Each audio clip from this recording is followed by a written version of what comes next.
You're having the absolute worst day of your life. Maybe you just got dumped. Or maybe your boss just humiliated you in front of the entire office. Or you just dropped your phone screen first onto the concrete and watched it shatter in slow motion like some metaphor for your entire existence. You walk in. You don't say a word. You don't even have to. And your dog, who, let's be honest, has spent the last 8 hours aggressively napping on the couch, in positions that would send a chiropractor straight into cardiac arrest, immediately trots over, puts his head in your lap, and looks at you with those giant, ridiculous, incredibly warm eyes. How did he know you didn't cry out loud? You didn't say anything. You barely made a sound. You walked through the door, dropped your bag, and suddenly the room shifted, and he felt it before you even sat down. That moment right there isn't just heartwarming. It isn't just, "Ah, what a good boy." It is one of the most scientifically fascinating things happening on our planet every single day, yet almost nobody takes it seriously enough to really investigate it. Because asking, do animals truly know when humans are sad, sounds like the type of thing you'd see stitched onto a decorative pillow next to a picture of a golden retriever.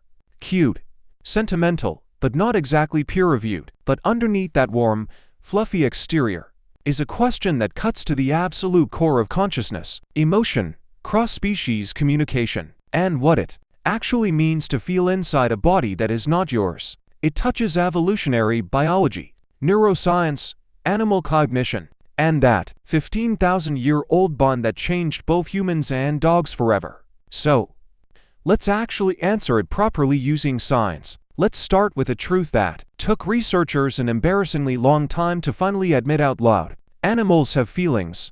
I say embarrassingly long because if you had ever had a pet, you probably figured this out within the first 48 hours. The joe when you get home, the moping when you leave, the very distinct look of betrayal your cat gives you when you open a can that turns out to be chickpeas instead. But science, bless its cautious heart, spent nearly a whole century on careful observations, controlled studies, and plenty of heated conference debates before it was willing to write that down. For most of the 20th century, the dominant view in biology was something called behaviorism, the theory that animals were basically biological machines. They did not feel things. They just reacted to stimuli. A dog wagging its tail was not expressing joy. It was just running a hardwired behavioral response pattern tied to social bonding scenarios. Very clinical, very neat. And exactly how someone who has never owned a dog would describe one. This shift happened slowly, and it came from several directions all at once. Scientists studying great apes out in the wild began noticing behaviors that were honestly tough to explain away. Chimps who lost a companion would go through long periods of extreme lethargy, social withdrawal, eating less, and doing things that looked exactly like what we call depression. Elephants would revisit the bones of deceased family members years later, sometimes walking massive distances to do so, touching them gently with their trunks in ways that serve absolutely no survival purpose. Dolphins were seen lingering by their dead cats long after it served any survival purpose had passed. This did not fit the living machine model. Real machines do not grieve. They do not take detours to visit their dead. Then came neuroscience, and that changed everything. When scientists took a closer look at mammalian brains, they found something unexpected that turned the whole conversation around. The limbic system, that network of brain structures we most closely link with processing human emotions, is not just a human invention. It is not uniquely built for primates. It is present in different shapes and levels of complexity in nearly all mammals. Traces of it appear in birds. Some elements show up in fish. What that tells us is mind-blowing when you think about it. Emotion is not something we invented or stumbled into by some miraculous evolutionary leap. It is an ancient biological tool hundreds of millions of years old that nature kept because it works. Fear keeps you safe from predators. Connection keeps social creatures bonded in groups that survive better than being totally alone. Grief screams that you lost something that mattered to your survival and drives actions to protect what is left. Emotion serves a purpose, and it is ancient, far older than humans. So if other species have the neural brain wiring for feelings, if they have the physical hardware, then the next question is obvious. Can they read those same signals in others? Can they sense the feelings of a creature that is not them? The answer, we now know, is yes, conclusively and measurably. Scientifically, yes, but the how is where it gets absolutely mind-blowing. Let us talk about scent. Specifically, let us study your dog's nose, because this is where dogs go from being cute and loyal companions to walking biological supercomputers that casually perform things we can barely comprehend. A dog's snout has roughly 300 million scent receptors. A human nose has only 6 million. Now, you might hear that and think, okay, dogs have a sharper sense of smell. I knew that, but the gap is not like comparing a decent swimmer to an elite athlete.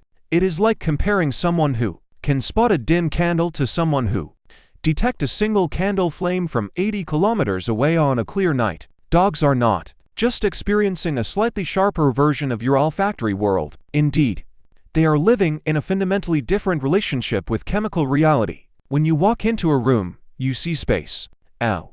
Dog decodes the entire chemical history of every single person and animal that was there. They cross-reference that with health status, emotional state, recent meals, and stress levels. They are not smelling the same world you are. They are sensing a completely different, infinitely richer one. Now, here is where this becomes directly relevant when you are sad, or when you are feeling deep, genuine emotional distress. Your body does not just feel different, it is chemically different. Your cortisol levels spike, your adrenaline shifts, your heart rate changes, the makeup of your sweat shifts, your breath alters. These are not subtle, poetic metaphors for emotional states. These are real, physical, measurable molecular events producing actual compounds that float off your body into the surrounding air. And your dog picks up every single one. In 2022, a study published in the journal PLOS ONE was specifically set up to test this. They trained dogs to tell the difference between breath and sweat samples taken from humans in highly stressed states versus calm, relaxed ones. No body language, no visual clues, just the chemical signal on a cotton swab. The dogs picked the stressed samples with an impressive accuracy of over 93%. 93% from a swab. Smelling stress like we smell fresh coffee. Your dog does not sense your sadness through some vague, magical way where they just know. No. Your dog smells your sadness the way you smell smoke from a fire down the street. It is instant. It is specific. It is chemical. And by the time you have sat down on the couch, your pup has already gotten a full biochemical report on your emotional state. But here is the catch. Scent is only half of this, because dogs and a few other animals have evolved something even more extraordinary. On top of that olfactory genius, they have learned to read human faces. This is the part where you should probably sit down, because things get seriously strange. For somewhere between 15 to 40,000 years, depending on which archaeological proof you trust, dogs have lived alongside humans. Not just in the same environment, but right inside our social structures, inside our emotional lives, sleeping next to us, watching us, relying on us, and being depended upon. And over that vast stretch of time, through the relentless, patient, blind drive of natural selection, something happened that has no equal in the entire animal kingdom. Dogs developed highly specialized cognitive skills built for reading our emotional expressions. Not other animals, and not even basic canine body language, but human faces. In 2015, a clever research team from the University of Vienna set up a study to test this. Precisely, they showed pups photos of happy and angry human faces, sometimes only the top half, sometimes just the bottom half, rewarding them if they got the mood right. Now, these faces belonged to total strangers. Not their owners, these were people they had never met. Yet, the dogs passed the test easily, even with brand new faces. What is more, they reacted very differently. When seeing an angry face, they hesitated and stayed on guard, approaching slowly, with extreme caution, or not at all. But happy faces made them much readier to trot over, completely relaxed and calm. They weren't just spotting the difference, they figured out what it actually meant, adjusting their behavior in real time to match that vibe. Follow-up research revealed an even more fascinating detail. Dogs read our emotional expressions using a left gaze bias. They instinctively look first at the right side of our faces, which is the exact spot that most clearly and reliably shows what we are feeling, thanks to how our brains process emotions. And guess what? This is the same trick we humans use to read each other. Did we teach them this? Or did they evolve it alongside us over thousands of years living together? Either way, it is a brilliant mental tool made just for surviving in our emotional world. What?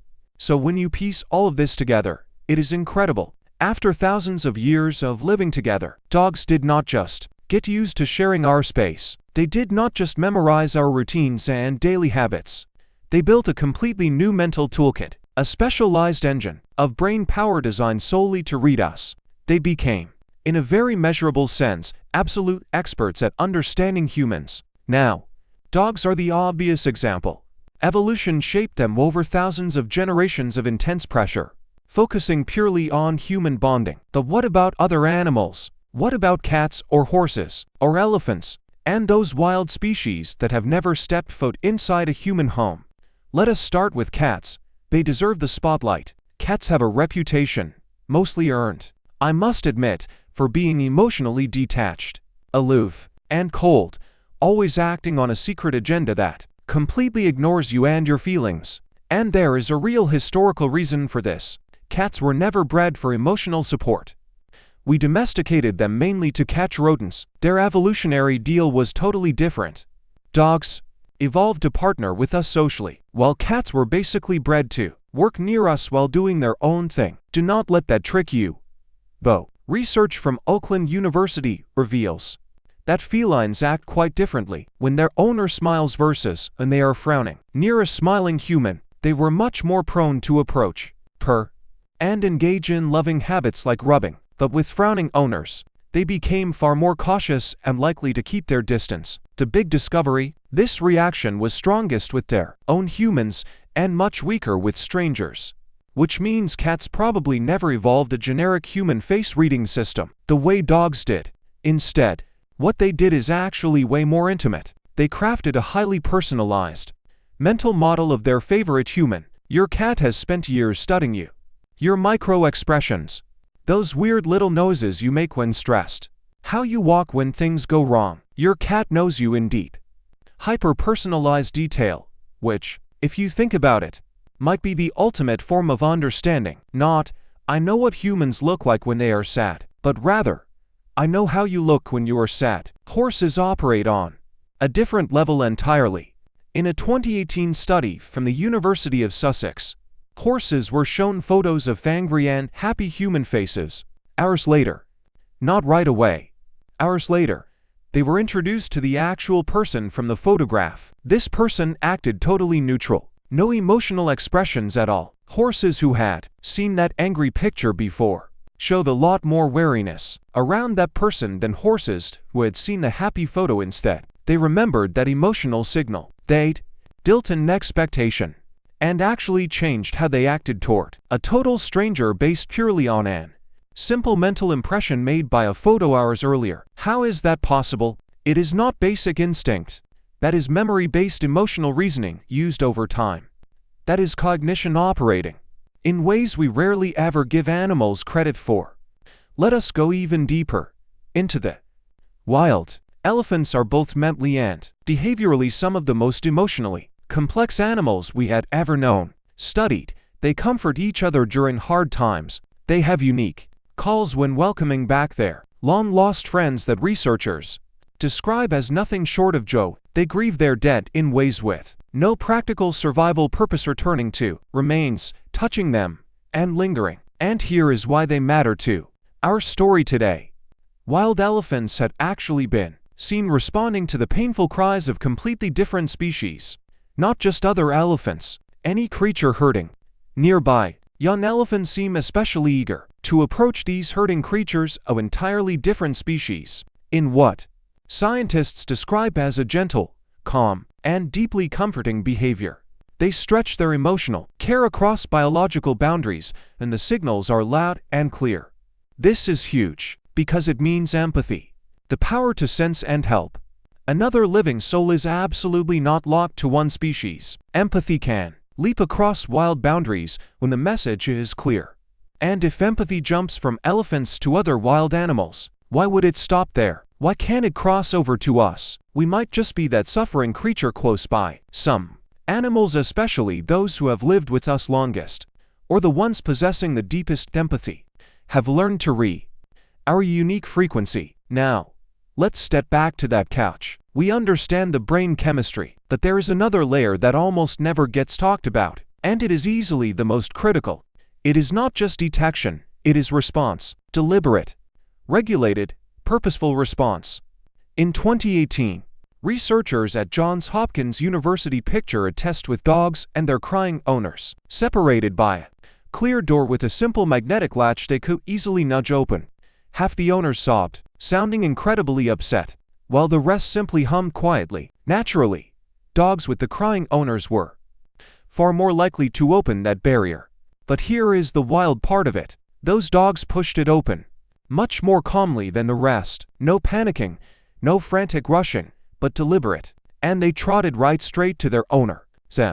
Their conclusion was incredibly fascinating. The dogs seemed to be actively calming their own emotional state, just to be present and helpful to their hurting human. They were managing their own emotions to support you better. That is not some simple automatic response, nor a basic reflex. It looks incredibly close to unbelievably close to real compassion. Conscious decision to read the room and figure out what is needed. But this really matters.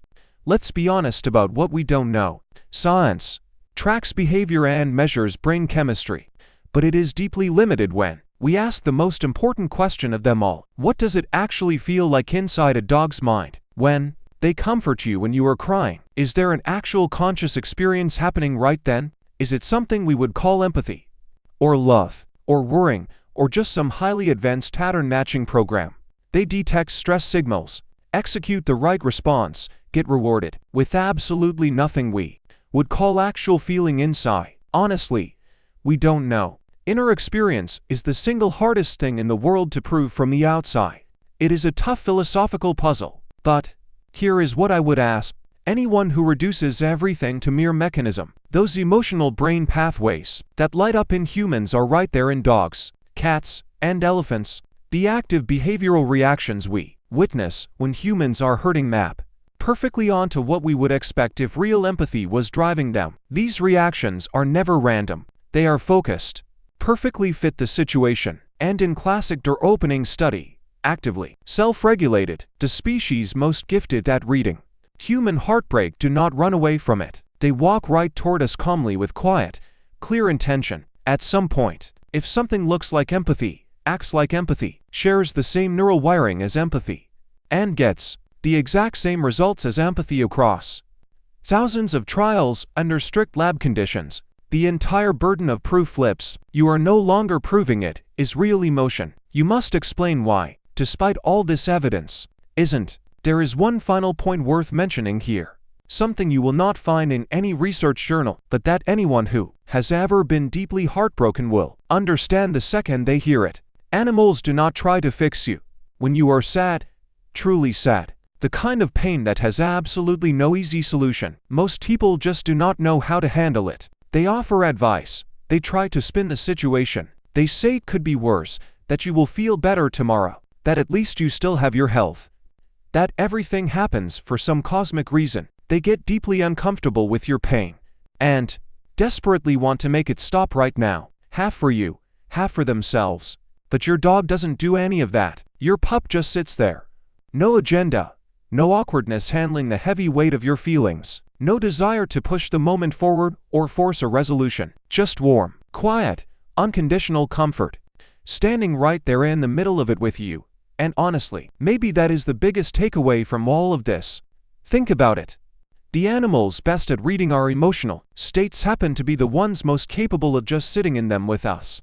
Not trying to fix things, not explaining, not rushing, just noticing and drawing close. So, do animals really know when we are sad? Yes, absolutely. The science here is incredibly clear. Dogs sniff it out with biochemical precision, using an olfactory sense. Makes our intuition look like a broken flashlight. How do they do it? Facial expressions. Using cognitive tools that evolved over thousands of years for this exact reason. Purpose. Cats map out unique emotional profiles of their favorite humans after years of constant observation. Horses lock in emotional memories and react to them hours later. Elephants share deep empathetic reactions across different species, reaching toward pain that isn't even theirs. And when they spot it, they don't just notice. Instead, they react calmly, thoughtfully, in ways that seem, by all our human metrics, like care. We share this earth with creatures who spent millions of years slowly developing the deep ability to feel, plus thousands of years refining how they express those emotions. For us, especially, that is no small detail. It is one of the most beautiful truths about living on a planet packed with other sentient beings. Your dog didn't cure your bad day. He didn't try to. He just rested his chin on your knee and sat there. And somewhere in that silent, timeless moment, bridging different species and completely free of words, was something every human instantly understands the second it happens. You were recognized. You were not alone. And for an animal that can't explain any of that, he understood every single part.